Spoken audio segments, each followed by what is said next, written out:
Hey folks, it's Tyler Buchheit again for Steiner Tractor Parts, coming to you today from my shop here in Ellis Grove, Illinois. The star of our show today is the John Deere Model 630. This is a 1959 model, and although it's not a trailer queen or something you would really be happy to drag to the show and talk about how slick the paint is, she does run pretty darn well, and we just bought about 15 acres with it. But moving on to the topic of this video today is the fuel gauge. And I hate to say the fuel gauge on the 630 is not working, which is very common for the 20 and 30 series tractors that John Deere built out of the Waterloo, Iowa factory. It's rather embarrassing when you run out of gas, and seems like it always happens either if you're at a show or in a public place, or if you're in the back of the back 40, and then you get to walk back to your house and try to find a gas can. But that aside, we're going to talk a little bit about the fuel gauge. Essentially, it's just two pieces. And lucky for us, Steiner supplies both. We've got a sending unit, which essentially is just a potentiometer. Depending upon where this float is, it changes the resistance in the unit, and the wire goes back to the fuel gauge, and it basically measures the resistance in the potentiometer.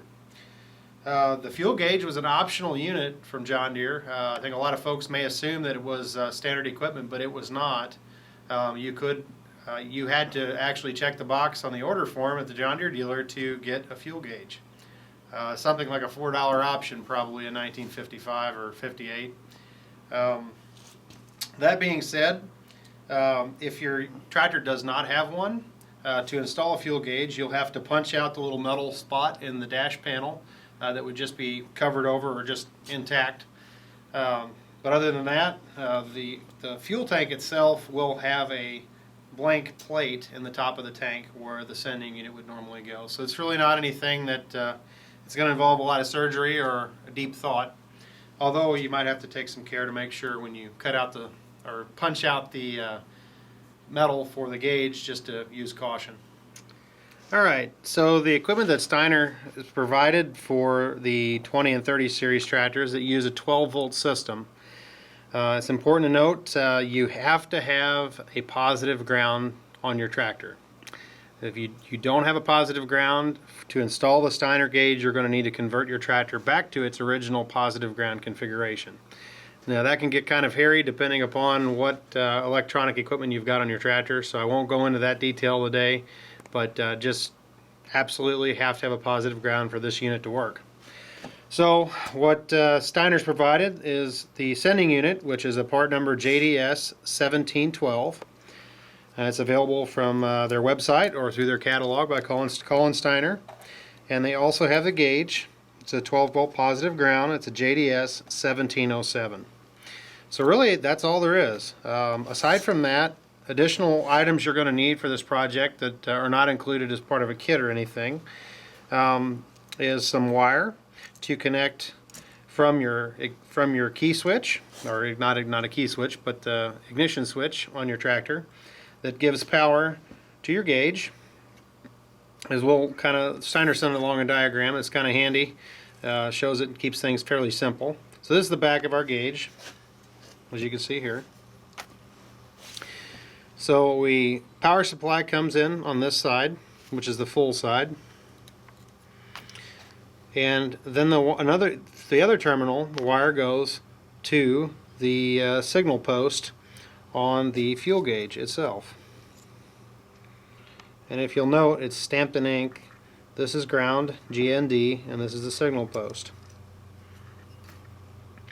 So aside from that, an additional step that is not part of the original configuration from John Deere.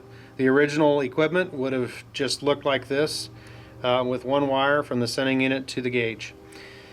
And the way the Steiner setup is, and although in theory it's not necessary and it's certainly a best practice, and I absolutely recommend that you ground the gauge and the sending unit, the ground terminal on the sending unit, and you can ground, we're going to ground from one of the mounting terminal studs on our gauge, and we're going to ground that to a good ground on the tractor somewhere.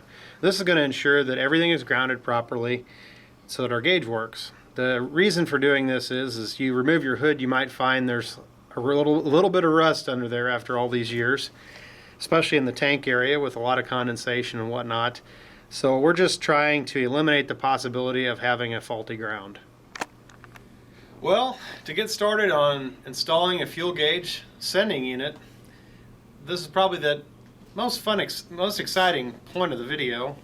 It's getting to remove all the hood and the nose cone. Now, if it's been off of your tractor recently, probably not that big of a deal. Although if it's freshly painted or something, you probably want to have a friend to help.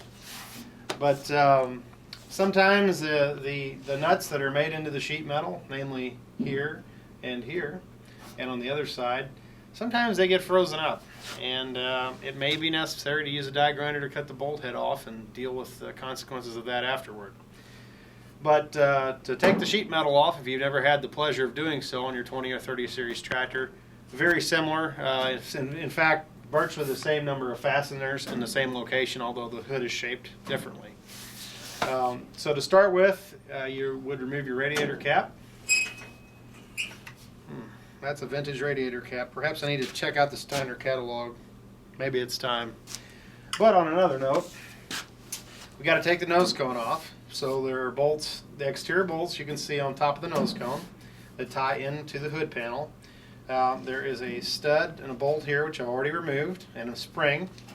And there's a stud that comes down from your grill screen area downward in through this casting, and there's a nut and a spring and a washer, or there should be, on both sides there.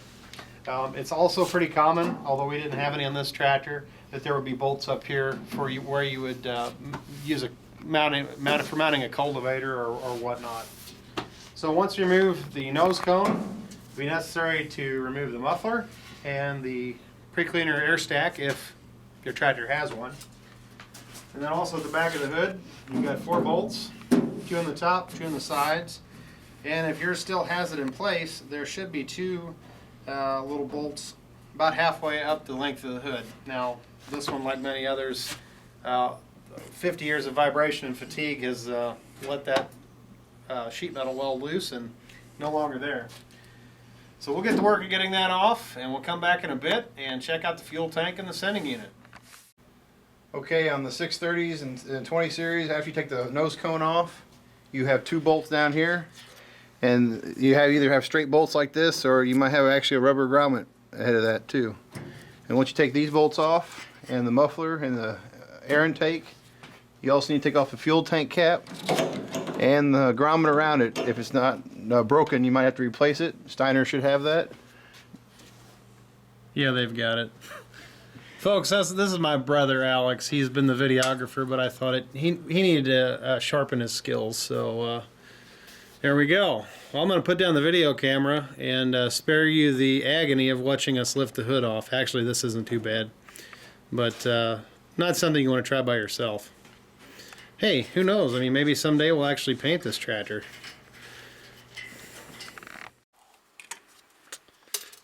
Well, now that we've got the hood off, Alex has proceeded to take out the original fuel gauge.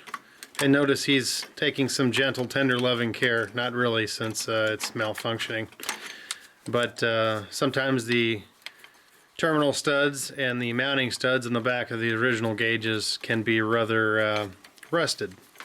So use whatever means you have to. Just be mindful not to hurt your other gauges, because you notice in the 30 series, there's the oil pressure gauge, which has a copper line going to it, or a steel line. Then you've got the temperature gauge right next to it, which obviously has a lead, so you can't take it all out. And of course the ammeter would just have wires attached to it. And you'll note Alex is having a hard time getting the gauge out, just because there's rust and crud stuck to the housing, and the hole is a pretty tight fit. So we'll get that out in just a bit and move on to the sending unit. Seeing as we've already gotten into some wiring, it's probably good to note that you should always disconnect your battery, your either one or both cables from your battery when doing anything pertaining to wiring. Obviously we don't want to start a fire or have to replace more of the wiring harness than what we already have. So that's what we are coming to you with, that safety message. Oh, you got the camera on. I was just admiring myself in this nice chrome fuel cap, the non-vented type, that I got from Steiner. Anyway, since I don't know remember the part number for that, we're going to move on to the task at hand. So, now with the hood off, we've got the fuel gauge out of the dash, which was kind of a pain because it just didn't want to come out very easily. So, the next step, battery removed, of course, especially anytime we have a gas tank. There's probably 3 or 4 inches of gasoline in this tank, so we're going to take great care, obviously not to create any sparks. If you're a person that likes to be extra cautious, you might consider draining the tank and letting it air out before you do this. But for our purpose, we are going to go ahead and remove the fuel sender. And for some reason, I came with a screwdriver. I was thinking I've always seen just regular slotted head, button head screws holding these on. Well, there's 5 Phillips screws holding this one on. So, not sure exactly what was original. I'd have to look in the parts book. But we just take what comes. I'd already tried taking the screw loose, or the nut loose on the terminal on the sending unit, and found out that it's Mother Nature has decided that it needs to stay in place since it was new. And you've got to love the wiring job that's on here, but somebody else who will remain nameless did that excellent wiring job. We're going to take all these screws out.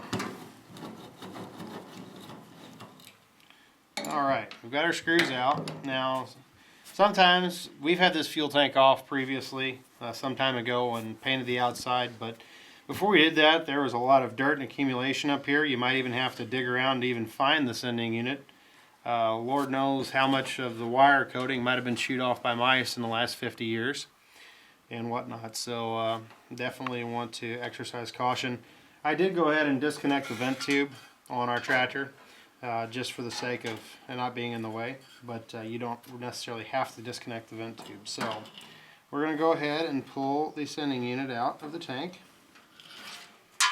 Be careful not to lose the float if you can help it. So that's what the original looks like. And that might be why it would not have worked, since the float is rusted solid. For what that's worth. So, well, after, let's see, 1959, yeah, it's been in there some odd years, since I really don't want to count, use all my fingers and toes to count. Now, some sort of an odd gasket in here. Now, the originals I've seen were cork. This looks like some sort of a gasket, homemade material of some sort. But anyway, remove the old gasket, and probably a good idea to perhaps use a vacuum in this case, and suck away all the dirt and dust. You don't want to get that down in your fuel. So the next step for us here is to install the new fuel sender. Well, thankfully Steiner has gotten the float set relatively identical to the original in terms of position. It's just a slightly shorter shaft, but the potentiometer's obviously of different make. So, that being said, note that the sending unit has 5 holes, and the gasket corresponds to 5 holes. However, they are not spaced equal distance from one another. So, to save us some time ahead of time, with a white paint pen, or a marker of your choice, I turned the gasket around until all the holes lined up, and then I marked it with a white paint pen to save a little time. Now, it's also important to note the orientation in your tank. On this particular tank, you clearly want the float to go straight back into the tank. So, that being said, we're going to go ahead and slip into our tank.